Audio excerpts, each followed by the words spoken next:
লা ইলাহা ইল্লাল্লাহ লা ইলাহা ইল্লাল্লাহ।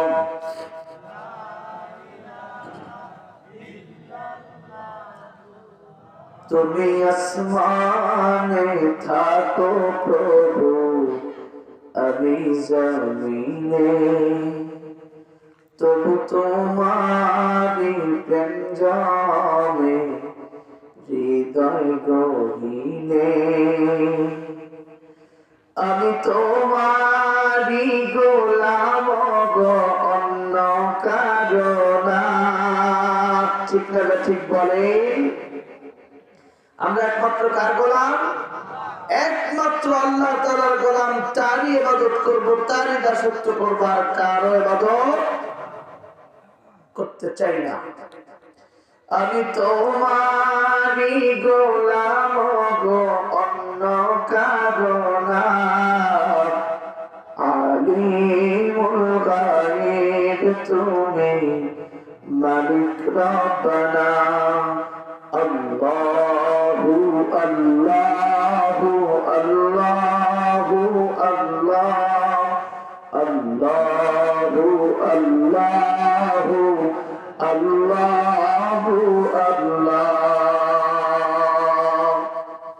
অধ্যকার মাহফিলের অত্যন্ত শ্রদ্ধেয় সম্মানিত সদরে মুহতারাম সভাপতি সাহেব, আজকের মাহফিলে অতিথিবৃন্দ, আমার সম্মানিত শ্রদ্ধেয় ভাজন নানাজান পাশে বসে আছেন, এবং আমার সামনে উপবিষ্ট আমার পিতৃতুল্য মুরব্বিয়ান একরাম, সমবয়সী যুবক ভাই বন্ধুগণ, পর্দার আড়ালে বসা অবলা সরলা ভদ্র এবং পর্দানসীন মা ও বোনেরা, সকলের প্রতি আন্তরিক মোবারকবাদ ও আন্তরিক দোয়া।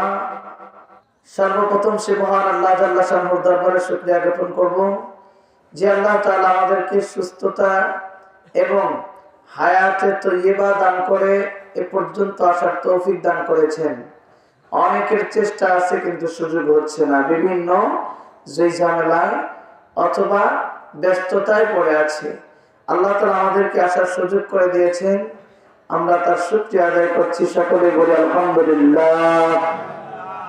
অতঃপর লাখো কোটি দরুদ ও সালাম বিশ্বের মানবতার মুক্তির দূত সাইয়্যিদুল মুরসালিন খাতামুন নবীন, বিশ্ব নবী, যিনি ইমাম হয়ে অন্যদিকে রাষ্ট্রপ্রধান, যিনি ইমাম হয়ে অন্যদিকে ছিলেন যুদ্ধের প্রধান, যিনি ইমাম হয়ে অন্যদিকে ছিলেন যুদ্ধের সেনাপতি, যিনি একজন ইমাম হয়ে সর্বোচ্চ দেশের প্রধানমন্ত্রীর দায়িত্ব পালন করে আমাদেরকে প্রত্যেকটা ক্ষেত্রে বুঝায় দিয়ে গেলেন আদর্শ কাকে বলে। সেই নবীর প্রতি একবার দরুদ ও সালাম পাঠ করছি, সকলে পড়ি সাল্লাল্লাহু আলাইহি ওয়াসাল্লাম। সম্মানিত প্রিয় হাজিরিন, আমি অল্প সময়ের জন্য উঠেছি। আমরা এখানে এসেছি সফল হওয়ার জন্য। তো সফল হওয়ার জন্য কি কি কাজ, সেই দুইটা কথা আমি বলবো। আল্লাহ পাক রব্বুল আলামিন আমাদেরকে প্রত্যেকটা কথার উপরে মেনে চলে তার সফল মুমিন হিসাবে আমাদেরকে এই দুনিয়া থেকে যাওয়ার তৌফিক দান করেন, সকলে বলে আমিন। কিভাবে সফল হব, সফল কারা, তা আমাদের আগে জানতে হবে। ঠিক না? ঠিক বলেন। আল্লাহ বলেন, এটা মানুষের কোনো কথা থেকে আমরা নেব না, কোন ওলিয়া আউলিয়াদের কথা থেকে নেব না, পয়গম্বরদের কথা পর্যন্ত থেকে আমরা নেব না, সরাসরি আল্লাহ তাআলার বাণী থেকে নেব। সফল কারা, আল্লাহ নিজেই বলেন, বিসমিল্লাহির রহমানির রহিম, قد أفلح المؤمنون الذين هم في صلاتهم خاشعون। একটু জোরে বলা যায় না আল্লাহু আকবার? সওয়াদের নিয়ত একবার বলেন আল্লাহু আকবার। আল্লাহ বলেন সফল হলো মুমিন। সফল কি? মুমিন। যারা প্রকৃত মুমিন হতে পেরেছে তারাই হলো আমার সফল বান্দা। সফল হলে কি হবে? অন্য আয়াতে আল্লাহ পাক রব্বুল আলামিন বলেন, ومن زحزح عن النار وأدخل الجنة فقد فاز। কি ভাইরা ভালো করে বোঝার চেষ্টা করবেন। আল্লাহ পাক বলেন যে সফল তার জন্য জাহান্নামের গেটগুলো বন্ধ করে দেওয়া হয়েছে, তার জন্য আর জাহান্নামে জায়গা নাই, জাহান্নামে যেতে হবে না, আর জান্নাতের দরজাগুলো তার জন্য খুলে দেওয়া হয়েছে। সুবহানাল্লাহ জোরে কোন। ফাকাদ ফাজ, সেই ব্যক্তিটাই হলো সফল। মুসলমান ভাইরা আমার কথাগুলি খুব ভালো করে বুঝবেন। আল্লাহ পাক রব্বুল আলামিন আমাদেরকে বললেন যারা জাহান্নাম থেকে মুক্তি পেয়েছে আর জান্নাতের সার্টিফিকেট পেয়েছে, জান্নাতের অধিবাসী হয়েছে, তারাই হলো সফল, তারাই জান্নাতে যাবে, তারাই হলো আমার সফল বান্দা। ও মুসলমান খুব ভালো করে বোঝার চেষ্টা করেন। প্রশ্ন আসবে, হুজুর আমাদের এক একজনের এই জায়গায় 50 বছর বয়স হয়ে গেছে, ঠিক না ঠিক বলেন? আমি দেখতে পাচ্ছি এই জায়গায় 70 বছরের মানুষ আছেন, আমার মনে হয় 80 বছরের মানুষ আছে, কারণ যাদের দাড়িগুলো চুলগুলো পেকে গেছে 70, 80, 90 বছর পর্যন্ত বয়স হয়ে গেছে।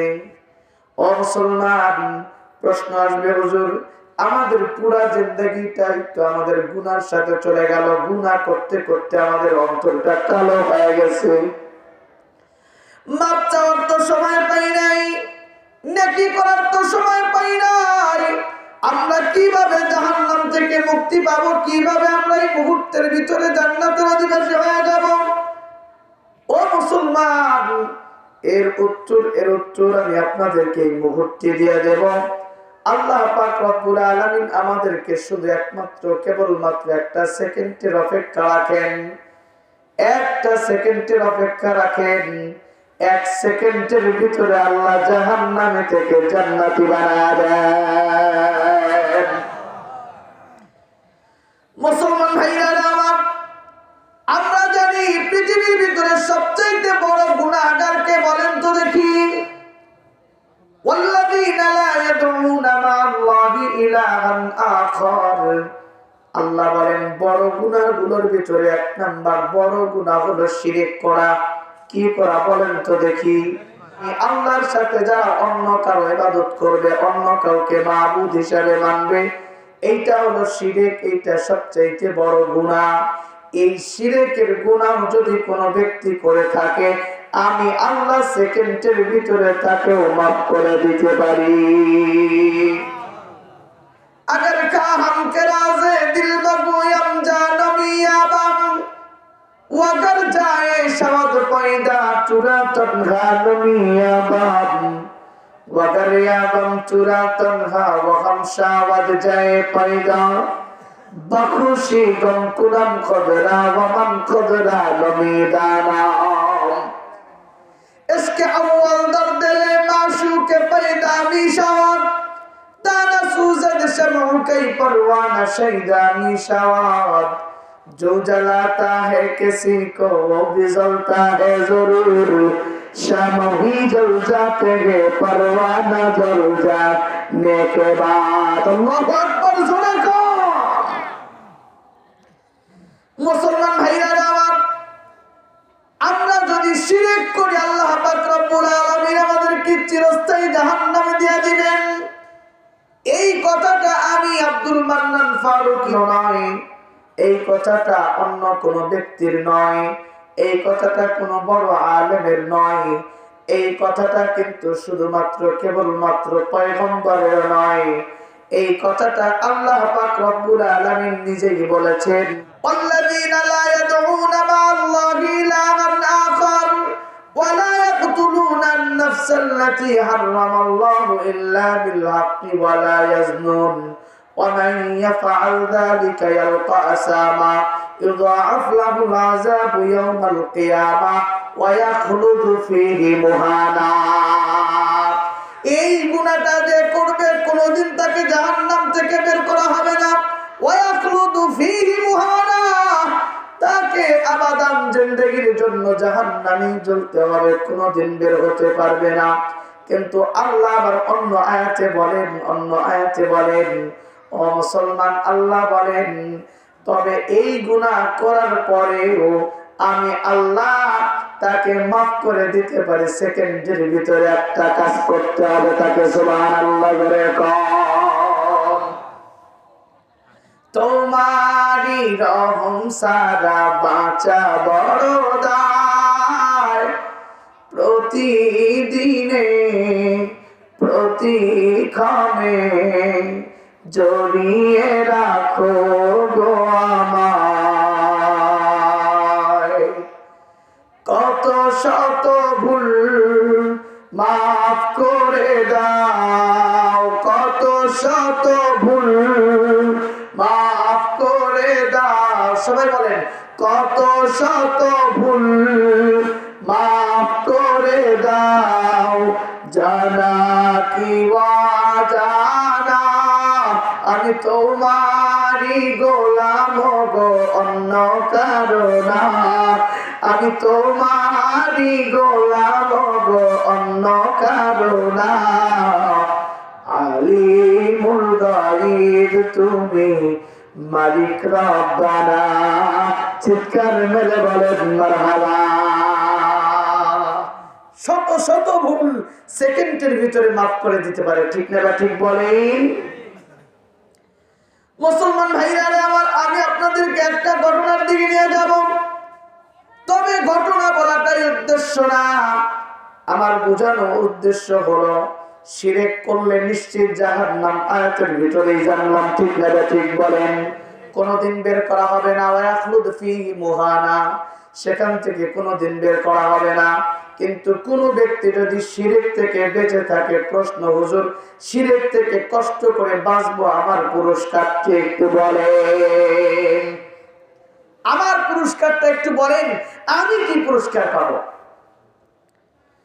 মুসলমান ভাইরা আমার, আমরা কিন্তু আমাদের মায়েদের ভিতরে যারা সফল মা, এই পৃথিবীর ভিতরে কয়েকজন সফল মা হিসাবে কোরআনুল কারীমে উল্লেখ আছে, হাদিসের ভিতরে উল্লেখ আছে, ঠিক না? ঠিক বলেন। তাদের ভিতরে অন্যতম একজন সফল মা হলেন মা আসিয়া, ঠিক না? ঠিক বলেন। তার স্বামীর নাম কি বলেন তো দেখি? ফেরাউন। ও মুসলমান, সেই ফেরাউনের ঘরের ভিতরে মা আসিয়া বাস করতেন স্ত্রী হিসেবে। পয়গম্বর মুসা আলাইহিস সালাতু ওয়াস সালাম যখন আল্লাহ তাআলার পক্ষ থেকে পয়গম্বরি পেয়ে গেলেন, নবুয়ত প্রাপ্ত হলেন, চতুর্দিকে দাওয়াতের সরাসরি চতুর্দিকে দাওয়াত দেয়। কিন্তু ফেরাউনের ঘরের ভিতরে তো দাওয়াত পৌঁছানো কঠিন, এখনই যাওয়া যাবে না, মেরেই ফেলবে। কি করা যায়, কি করা যায়? খবর পৌঁছাইলেন ফেরাউনের কাছে নয়, ফেরাউনের স্ত্রী মা আসিয়ার কাছে খবর পৌঁছায়া দিলেন। কারণ পয়গম্বর মুসার সাথে মা আসিয়ার সম্পর্ক আছে না নাই? সেই মা আসিয়ার কানের ভিতরে যখন খবর পৌঁছাইল পয়গম্বর মুসা নাকি আল্লাহর ধর্ম পেয়েছে, সে নাকি নবুয়তি পেয়েছে, শোনার সঙ্গে সঙ্গে পয়গম্বর মুসার প্রতি মা আসিয়ার বিশ্বাস এসে গেল। হ্যাঁ, মুসার দ্বারা এটা সম্ভব, মুসাই আল্লাহর পয়গম্বর হতেই পারে। মুসলমান ভাইরা আমার, এইবার শোনার সঙ্গে সঙ্গে মা আসিয়া পয়গম্বর মুসার ধর্ম গ্রহণ করলেন, মেনে নিলেন পয়গম্বর মুসাকে। এবার যখন ফেরাউনের কানের ভিতরে আওয়াজ গেল, ফেরাউন বাদশা নামদার, আপনি চতুর্দিকে ছড়া দিয়েছেন পয়গম্বর মুসার ধর্ম মানা যাবে না, আপনাকে আনা রব্বুকুমুল আলা হিসাবে মানতে হবে। কিন্তু একটা খবর জানেন কি? আপনার ঘরের ভিতরে আপনার স্ত্রী তার ধর্ম মেনে নিয়েছে। এই খবর যখন ফেরাউনের কানের ভিতরে গেল, ক্ষিপ্ত হয়ে গেল, একদম এমন ক্ষিপ্ত হয়ে গেল যে ক্ষিপ্ততার কারণে সঙ্গে সঙ্গে মা আসিয়াকে কারাগারে নিক্ষেপ করল।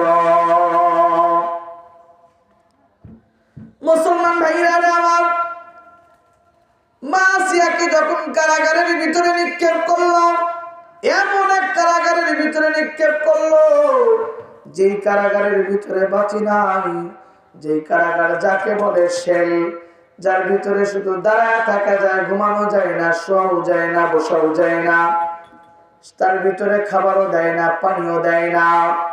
এই অবস্থায় কয়েকদিন যাওয়ার পরে মা আসিয়াকে জিজ্ঞেস করে, কি আসিয়া তোমার খবর কি? তুমি কি এখনো আল্লাহকে, তোমার পয়গম্বর মুসাকে তুমি নবী হিসাবে এবং তোমার আল্লাহকে খোদা হিসাবে মানো নাকি? যদি না মানো, আমাকে যদি আনা রাব্বুকুমুল আলা হিসাবে মানো, তাহলে শোনো, এই মুহূর্তে আমি তোমাকে মাফ করে দেব। তখন সঙ্গে সঙ্গে মা আসিয়া বলেন, ওগো প্রাণের স্বামী আমার, ওগো ফেরাউন, আমাকে সব কথা বলেন, কিন্তু আমি যেই পয়গম্বর মুসাকে নবী হিসাবে মেনেছি আর যেই আল্লাহকে সৃষ্টিকর্তা হিসাবে মেনেছি, আমি তার সাথে আর কাউকে শরীক করতে পারবো না। সুবহানাল্লাহ, জোরে কর। जो जलाता है किसी को वो भी जलता है जरूर, शाम भी जल जाते हैं परवाना जल जाने के बाद। কেউ যদি প্রভুর প্রেমে পড়ে যায়, অবশ্যই অবশ্যই প্রভু তার প্রেমে পড়ে যায়। ঠিক না ঠিক বলেন? পৃথিবীর ভিতরে আপনি যদি সম্পদ অর্জন